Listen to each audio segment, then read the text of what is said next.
হলো।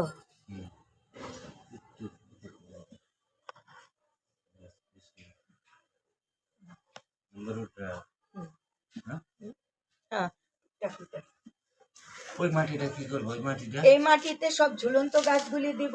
এখানে এটা দিলাম, ওইটা ঠিক করে রাখো। মরিচ গাছ, টমেটোর গাছ, এটা তো এখানেই থাকবে, এটা এইভাবে থাকবে। আর এই যে পুদিনা পাতা আর এই দুইটা ফুলের গাছটা, তুলসীটা, মরিচটা আর পুদিনাটা এখানে থাকবে। হ্যাঁ, এই দুটো ঝুলাই দিতেছি।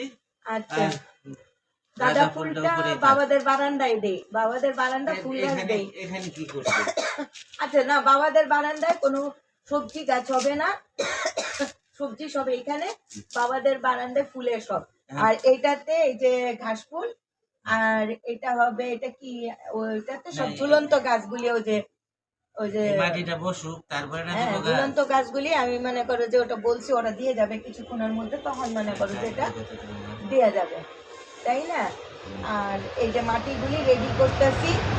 আর এই যে সারের জন্যে এটার মধ্যে ভুসি, তারপরে যে নারকেলের ছোবা, এইসব মনে করো পচায় দিলে এটা সার হবে, বুঝছো? ওই গাছগুলিও রাখো। হ্যাঁ, আমি তো যখন এগ্রিকালচারের মনে করো যে টিচার, তখন তোমরা তো ভর্তি হও না, বুঝছো?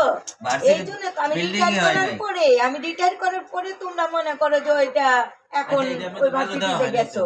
দাও, দিয়ে দেই, আর একটু বালু দেই। নিচে নামাও, নিচে নামাই নিয়ে আসো, নিচে নামাই নিয়ে আসো ওটা। হ্যাঁ, একটু দাও দাও। ইনশাল্লাহ রোজাতে এই পুদিনা পাতা আমাদের খাওয়া হবে। আর মরিচও আমি আশা করি যে রোজা পর্যন্ত হয়ে যাবে। তবে মরিচের দাম তো কম থাকবে, তো যখন দাম হলে তখন আমাদের কি হবে, এটা মরিচ খাবো, বিষ ছাড়া খাইতে পারবো। হ্যাঁ, এইটাই। আর একটা বেগুনের চারা নিয়ে আসবে, বেগুন লাগাবো, নিজের গাছের বেগুনের মনে করো যে আমরা বেগুনি খাবো। হ্যাঁ, আশা করি যে মিষ্টি কুমড়ের বেগুনি আর খাইতে হবে না, ইনশাল্লাহ আমরা বেগুনি খাবো।